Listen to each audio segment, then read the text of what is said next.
नमस्कार, मैं हूं संजय शर्मा। आप देख रहे हैं 4 पीएम मध्य प्रदेश। चंदा चोरों का इंतजाम क्या होना चाहिए आपकी नजर में? सुप्रीम कोर्ट तक मामला पहुंच गया, लेकिन क्या न्याय होगा? अभय दुबे जी विदेश में घूम रहे हैं, लेकिन इस तमाम मुद्दों पर मैंने रोचक बातचीत की है। लेके चलता हूं सीधा आपको अभय दुबे जी के पास। 4 पीएम न्यूज नेटवर्क में बहुत बहुत स्वागत है अभय दुबे जी आपका।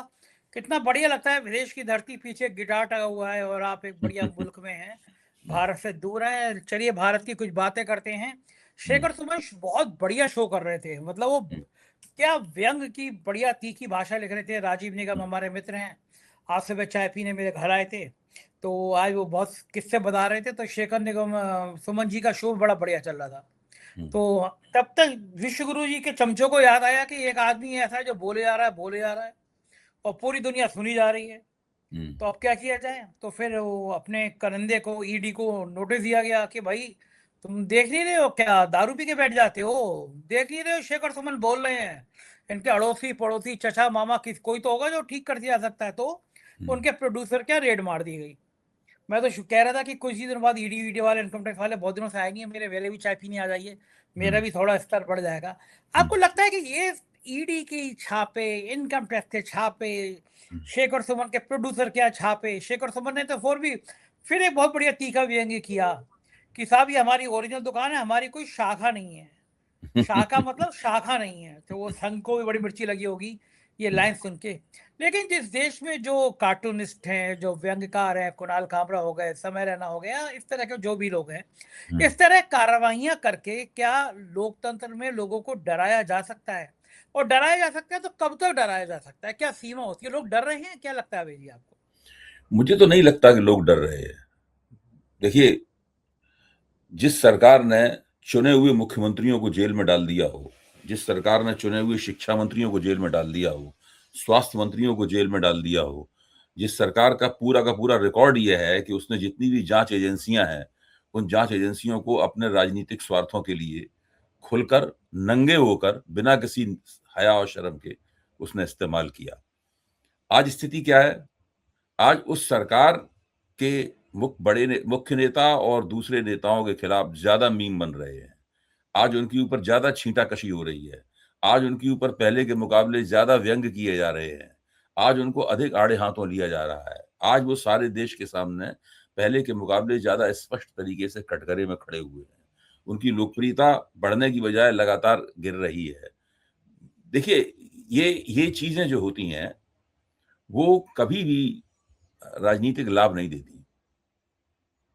ये चीज़ें कुल मिलाकर इनसे राजनीतिक नुकसान ही होता है। शुरू में नुकसान नहीं दिखता है, लेकिन देर-सवेर इनसे नुकसान दिखना शुरू हो जाता है और मेरा मानना है कि अब इन बातों से नुकसान दिखना शुरू हो गया है।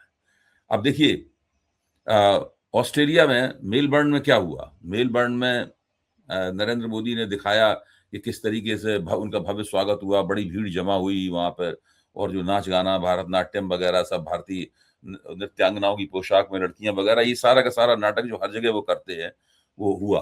लेकिन अब क्या तथ्य निकल के आ रहा है? तथ्य निकल के आ रहा है कि चार्टर्ड प्लेन्स में भर के इन तमाम लोगों को वहाँ पर लाया गया था। इसमें करोड़ों रुपया खर्च हुआ। इनके खाने-पीने, ठहरने की व्यवस्था की गई थी ताकि मोदी जी का एक अ, प्रबंधित और आयोजित स्वागत किया जा सके। अच्छा, इसी तरीके से ये सोचते हैं हर जगह। इनका तरीका क्या है? आप देखिए, इनका तरीका ये है कि जिस जिस विदेश में जाते हैं, उससे कुछ काफ़ी पहले ही वहाँ के दूतावास पर दबाव शुरू हो जाता है कि आप अब उनके जो विदेश मंत्रालय से कहिए कि हमारे प्रधानमंत्री आए हैं, उनको एक इनाम मिलना चाहिए। इसीलिए एक पैटर्न है ना, हर जगह जाते हैं।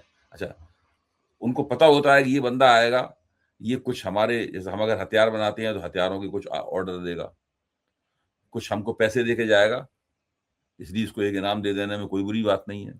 उनको इनाम दे दिया जाता है। फिर उनका एक नकली और फर्जी किस्म का उनका स्वागत होता है नरेंद्र मोदी का। ये सारा का सारा पैटर्न शुरू-शुरू में 2014 में पहली बार अमेरिका गए थे वो और वहाँ जो एक बड़ा स्वागत हुआ था, तो उससे लोग थोड़ा चकित हुए थे कि ये कि प्रधानमंत्री की लोकप्रियता खास तरह की है।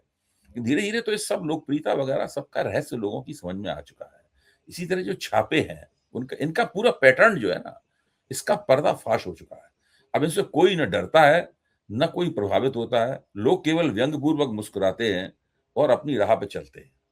हिंदुस्तान में तमाम लोग जो भारतीय जनता पार्टी को वोट देते थे, मेरा मानना है कि वो अपनी वोटिंग प्राथमिकताओं पर इस वक्त पुनर्विचार कर रहे हैं। पुनर्विचार करके जिस निर्णय पर उन्हें पहुंचना होगा उस निर्णय पे वो पहुंचेंगे। हम कौन होते हैं उन्हें बताने वाले? मेरा तो मानना यह है कि ये चल रहा है और इसका निश्चित रूप से कोई ना कोई राजनीतिक परिणाम ऐसा निकलेगा जिससे ये लोग चौंकेंगे, और वो उनका जो चौंकना होगा, वो चौंकना 2024 के चौंकने से भी ज्यादा संगीन होगा। बिल्कुल ठीक कह रहे हैं। और ऑस्ट्रेलिया के इस प्रोग्राम की चर्चा बहुत गूंज रही है, तो मैं भी जी। जा रहा हूँ ऑस्ट्रेलिया देखने के लिए कि हम्म, प्रधानमंत्री जी ने क्या गुल खिलाए हैं वहाँ पे। तो जी। ऑस्ट्रेलिया के जो मेरे मित्र हैं जो यूट्यूब मेरा देखते हैं, मैसेज कर दीजिएगा। कोई इंसान मुझे बढ़िया कॉफ़ी ऑस्ट्रेलिया में पिलाना चाहता हो तो मैं बहुत जल्दी ऑस्ट्रेलिया आ रहा हूँ, सिडनी में जाऊँगा और वहाँ पे फिर उसके बाद प्रधानमंत्री जी जहाँ गए हैं, कोशिश करूँगा वहाँ जाके भी उन लोगों को देखूँ जो बहुत अ, हृदय से विश्व गुरु का स्वागत कर रहे थे। खेल क्या है, जल्दी हम्म, मैं ऑस्ट्रेलिया से आपको ये रिपोर्ट दूंगा। जी। अभय जी, एक देश में एक बड़ा मुद्दा चल रहा है, हम्म, वो है मंदिर मुद्दा, चंदा चोरी मुद्दा। हम्म, नृपेंद्र मिश्रा और चंपत राय की रोज काली करतूतें सामने आ रही हैं।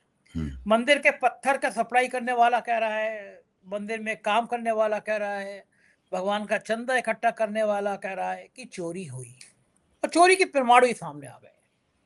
किसी वो तो भी उन्होंने खुद ही मंदिर की स्वीकार तरफ कर से लिया है। स्वीकार वो कर तो लिया उन्होंने कि नहीं, चंदा वो तो चोरी। उन्होंने स्वयं ही स्वीकार कर लिया है। और देखिए, ये पहली बार हुआ है। राष्ट्रीय स्वयंसेवक संघ ने भी स्वीकार कर लिया है कि हुआ ये, भाजपा ने भी स्वीकार कर लिया है हुआ ये, प्रशासनिक तंत्र ने भी स्वीकार कर लिया है, योगी आदित्यनाथ ने भी स्वीकार। अब तो ये हुआ है, इस पे तो कोई शक नहीं है। सवाल ये है कि जितना ये स्वीकार कर रहे हैं क्या उतना ही हुआ है? देखिए, जिस तारीख से वो कह रहे हैं 40 दिन, वो कह रहे हैं कि 40 दिन में 70 बार चोरी, 70 या 75 बार चढ़ावे की चोरी हुई। यही तो, इतना तो स्वीकार उन्होंने कर लिया है। अच्छा, 40 दिन से आगे की जांच कैसे की जाए? हो ही नहीं सकती है, क्योंकि क्योंकि उसके जो सीसीटीवी कैमरे के फुटेज जो थे वो मिटा दिए गए हैं। केवल 40 दिन के ही फुटेज हैं जिनके आधार पर चेकिंग हो रही है। ये लोग 40 दिन पहले भी चोरी कर रहे थे कि नहीं कर रहे थे, इस बात का प्रमाण मिल नहीं सकता है कि उससे पहले के चालाकी पूर्वक फुटेज मिटा दिए गए। मैं ये कहता हूं कि ये लीपापोती की रणनीति है। रणनीति यह है कि पूरी चोरी को केवल 40 दिन तक सीमित कर दिया जाए, 8 छुटभइयों जो जेल में बंद हैं उन तक उसको सीमित कर दिया जाए, और केवल चढ़ावा चोरी तक सीमित कर दिया जाए। उसके जो व्यापक और बड़े पक्ष हैं, जो जिसको साबित करेंगे कि ये 2021 से हो रही है लगातार चोरी, जिसका संजय सिंह विस्तार से जिक्र करते हैं और दूसरे कई लोगों ने इनका विस्तार जिक्र किया है, उस चीज को कैसे, उस पर कैसे मिट्टी डाली जाए, इसके लिए ये पूरा प्रपंच रचा गया था जो हम लोगों के सामने है। जी संजय जी। एक बात मुझे बताइए कि नैरेटिव एक तय किया जाता है, मंदिर की चंदा चोरी को लोग चर्चा ना करें, इसका नैरेटिव तय किया गया है कि साहब समाजवादी पार्टी ने हनुमानगढ़ी में रोजा अवतार कर दिया था, नमाज पढ़ ली थी। आज सुबह मैं भाटी साहब के संग बातचीत कर रहा था, भाटी साहब बोले बिल्कुल झूठा नैरेटिव है। लेकिन अगर वहाँ रोजा अवतार कर भी लिया गया हनुमानगढ़ी में, तो योगी आदित्यनाथ इतने सालों से मुख्यमंत्री है, वो सो रहे थे, और चंदा चोरी जब आया तभी ये क्यों गढ़ा मैं जा तो रहा है ये कि साहब सवाल कई समाज। बार पूछ चुका हूं कि योगी आदित्यनाथ इतने दिनों से, कितने, 5 साल 9 साल हो गए उन्हें मुख्यमंत्री हुए, इस बीच में उन्होंने मुसलमानों को बहुत गालियां दी, इस बीच में उन्होंने नवाज को बहुत कोसा, इस बीच में उन्होंने ये तक कहा कि अगर सड़कों पर नमाज पढ़ी जाएगी तो फिर, और प्यार से नहीं समझेंगे तो हम समझा देंगे अच्छी तरीके से। ये सब बातें कहीं, लेकिन हनुमानगढ़ी वाला तथ्य लेके तो वो नहीं आए अभी तक। दूसरी, ये तथ्य कौन छिपाएगा कि विश्व हिंदू परिषद ने स्वयं सरयू की तट पर नमाज पढ़वाने का प्रोग्राम लिया था।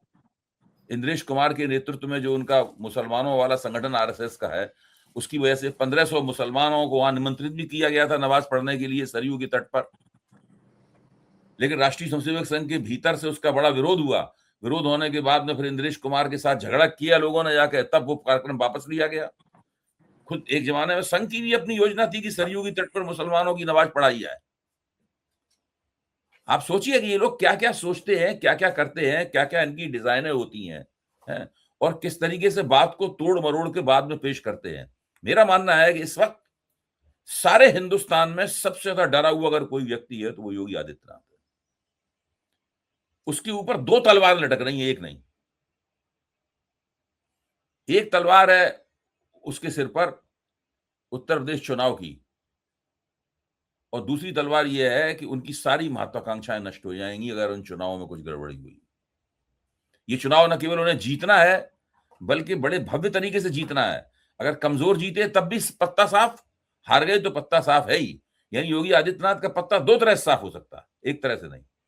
एक तो कमजोर जीत हुई तो पत्ता साफ हो जाएगा, और हार गए तो पत्ता साफ करने की जरूरत ही नहीं होगी, वो अपने आप ही पत्ता साफ हो जाएगा। सारी महत्वाकांक्षाएं समाप्त, back to the square one.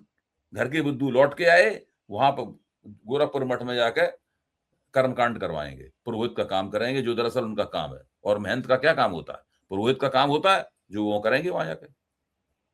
लोग तो कह रहे हैं कि मंदिर के चंदा चोरी के तार बहुत बहुत अलग अलग जगह से जुड़े हैं।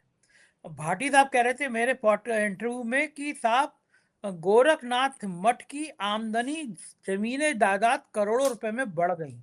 बड़ा सनसनीखेज खुलासा है। मतलब ये तो मैं मानता था कि योगी आदित्यनाथ के करीबी रहने वाले अफसरों की बड़ी संख्या ऐसी है जो गले गले तक भ्रष्टाचार में लिप्त हैं। उत्तर प्रदेश के चीफ सेक्रेटरी एसपी गोयल, जो मुख्यमंत्री के लंबे समय तक प्रमुख सचिव रहे हैं, उनके ऊपर संपत्तियों के उनके परिजनों ने करोड़ों रुपए की जमीनें जायदाद खरीदी। अमिताभ ठाकुर ने दस्तावेज सौंपे।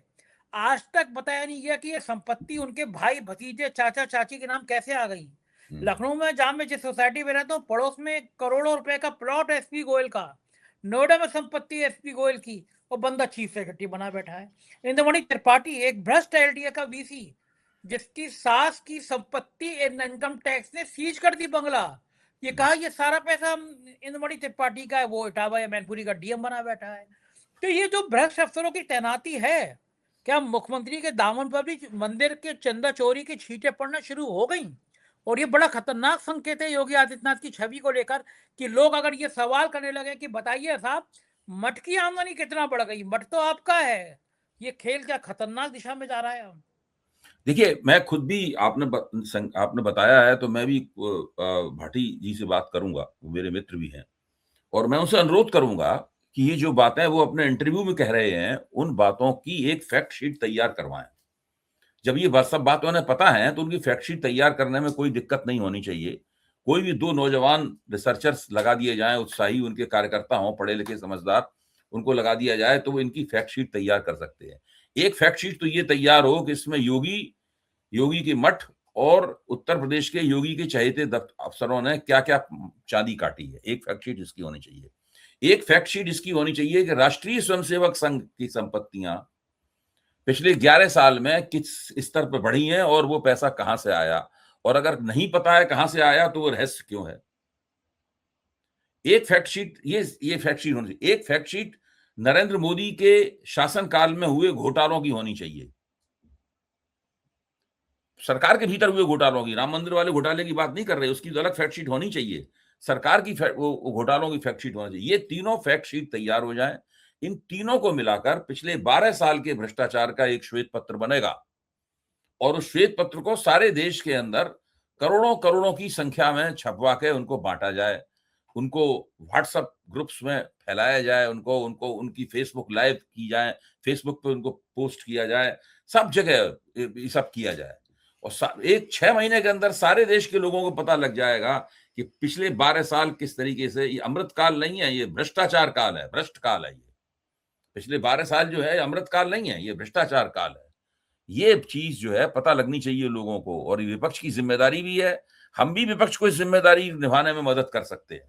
मैं सुझाव दे ही रहा हूं इस बात का, ऐसा नहीं सुझाव देके ही पीछे हट जाएंगे। जितनी मदद होगी हम लोग सब मदद करेंगे। आप देखिए ये लोग कितना झूठ बोलते हैं। उन्होंने कहा कि वो जो टिन्नू यादव है, टिन्नू यादव ने कितने बार बताया कि उन्होंने अखिलेश से बात की है, सारी झूठी खबर थी। उन्होंने ये झूठी खबर जो है वो 20 करोड़ लोगों तक पहुंचा दी, उसके बाद में इसका खंडन हो पाया।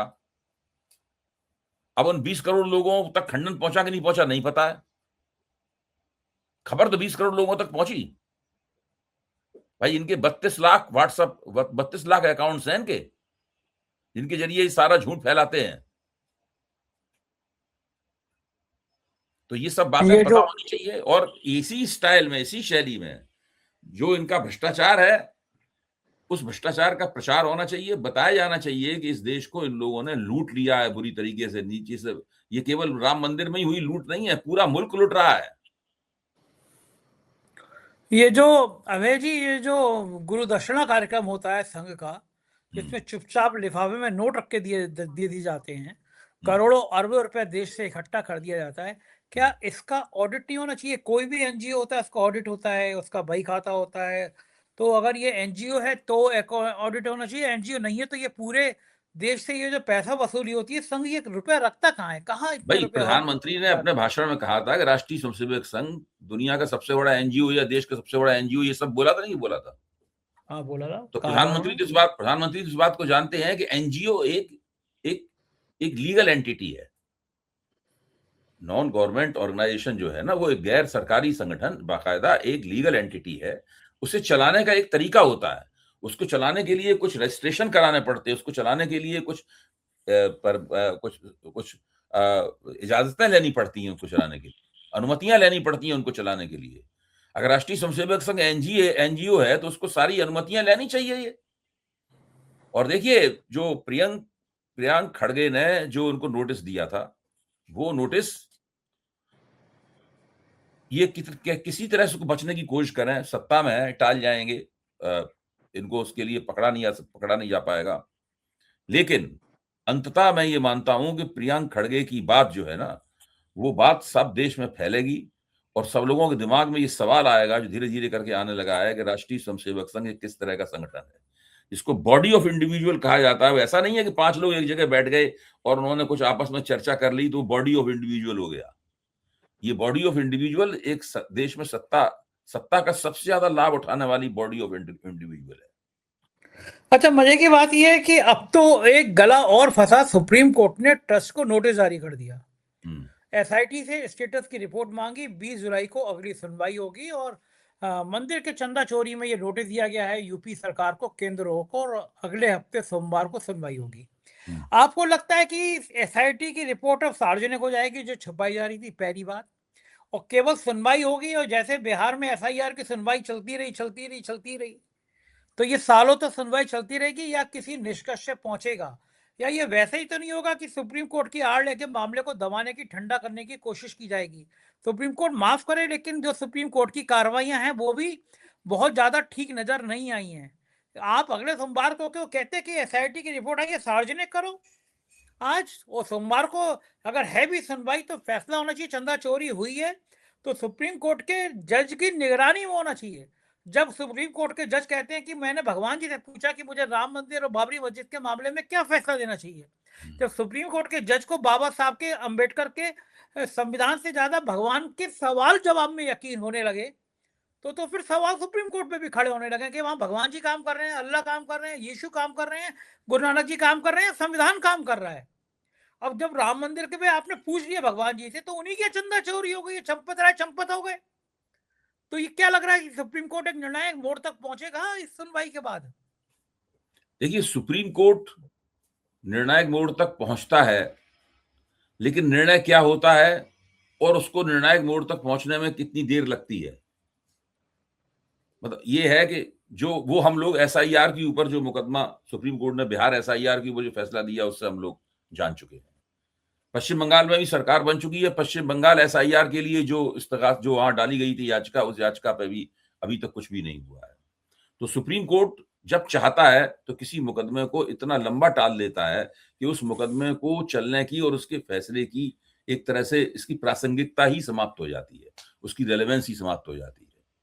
तो मुझे तो नहीं लगता कि इस जो उन्होंने कहा है कि हम इस पर याचिका सुनेंगे, इसमें से कुछ निकलेगा। हालांकि मुझे खुशी होगी कि सुप्रीम कोर्ट इसको गंभीरतापूर्वक सुने और एक ऐसा फैसला दे जिससे अगर योगी जी की भाषा में कहें कि दूध का दूध और पानी का पानी हो जाएगा। हालांकि ना दूध रहा है और पानी ही पानी रह गया है, और धीरे धीरे पानी भी बह जाएगा।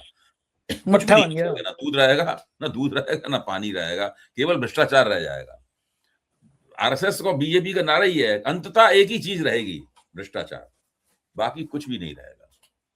सुप्रीम कोर्ट भारत हो की तो कोई हो, दुनिया की भ्रष्टाचार लोग कहने लगे हैं भ्रष्टाचारी जनता पार्टी। मुझे बताइए अवैध वेजी की अब तक के इतिहास में क्या संघ पे और भाजपा पे ऐसा कभी इतना संगीन आरोप लगा जिसने उसकी छवि तार तार कर दी?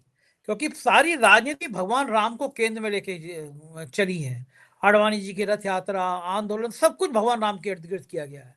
और भगवान राम ने इतनी जोर का डंडा मारा है सिर पे कि छवि तार तार हो गई। चंदा चोरों के रूप में नाम स्थापित हो गया। चंपत राय की आने वाली कई पीढ़ियां याद करेंगी हमारे बुजुर्ग का, हमारे बाबा का, बाबा के बाबा का, बाबा के परबाबा का नाम भगवान राम की चंदा चोरी में आया था। नृपेंद्र मिश्रा ने आईएएस थे, बढ़िया नौकरी करी, लेकिन खानदान में हमेशा याद आएगा कि वही नृपेंद्र मिश्रा है जिसके संरक्षण में मंदिर के निर्माण में चोरी हुई थी। कि वही नृपेंद्र मिश्रा है जो चुपचाप बैठा रहा, चंदा चोरी होती रही। एक बढ़िया आईएएस अफसर ने बुढ़ापा खराब कर लिया अपना इन विश्वगुरु के चक्कर में आके। क्या कभी इतनी फजीयत हुई है आरएसएस की, बीजेपी की, जितनी इस चंदा चोरी में हुई? ये अब तो पूरी तरीके से पोल खुल चुकी है। अब पोल पूरी तरीके से खुल चुकी है। अब कुछ बचा भी नहीं है खुलने के लिए। अब तो जैसे ही हम लोग राम जन्मभूमि आंदोलन के, अभी तक हम राम जन्मभूमि आंदोलन के इतिहास का अध्ययन इसलिए करते थे कि उसमें कौन-कौन सी सांप्रदायिक युक्तियां अपनाई गई, किस तरीके से जनता को भ्रम करने के लिए झूठे भाषण दिए गए, झूठी पर्चेबाजी की गई, झूठे नारे गढ़े गए, किस तरीके से संविधान का उल्लंघन किया गया, कोर्ट में दिए गए एफिडेविट, खुद एफिडेविट दिया कल्याण सिंह ने, बाद में खुद एफिडेविट को नहीं माना। अभी तक तो हम लोग इन बातों के लिए इसका अध्ययन करते थे।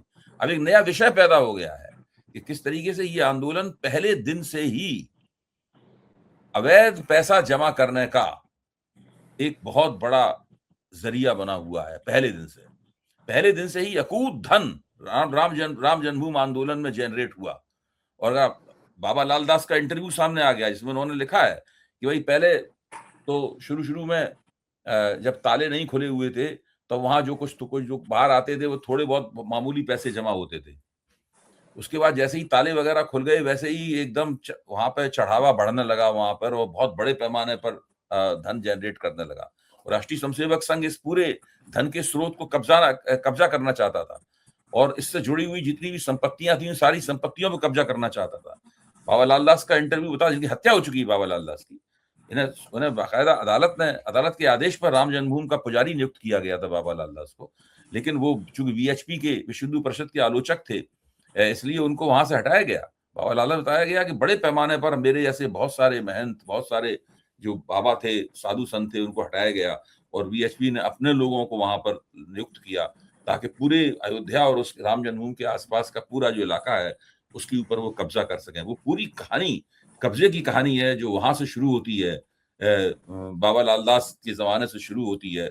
और ये जो अभी चढ़ावा चोरी और जमीन घोटाला और 40% कमीशन वाला मामला है, यहां तक पहुंचती है। इसका जो आर्थिक पक्ष है इसके ऊपर हम लोगों का कोई ध्यान नहीं था। हम लोग तो कुछ दूसरे ही बातों में व्यस्त थे। और अब इस जो घोटाला फूटा है उसने आर्थिक पक्ष को सामने ला दिया है। इसी के ऊपर फोकस करना चाहिए। ये अकेला आर्थिक पक्ष पर फोकस करने से ही विपक्ष जो है इन लोगों की पूरी तरह, जैसे कहते हैं, इन लोगों की पूरी राजनीति को खोखला कर सकता है। बिल्कुल ठीक कह रहे हैं भाई जी। राम राम जपना, पराया माल अपना। बहुत बहुत शुक्रिया। आप एंजॉय करिए अपनी छुट्टी। मैं डिस्टर्ब करता रहूंगा आपको। Thank you. जरा दिल पे हाथ रख के देखिए कि हम कैसा भारत बना रहे हैं। यहाँ बोलने पर ईडी आ जाती है, इनकम टैक्स आ जाता है, एफआईआर हो जाती है, चैनल बंद कर दिए जाते हैं। ऐसे 4PM चैनल बंद कर दिया गया। क्या यही लोकतंत्र है? ऐसे आवाजें बंद की जाएंगी? भगवान राम के मंदिर में चंदा चोरी होती रहेगी?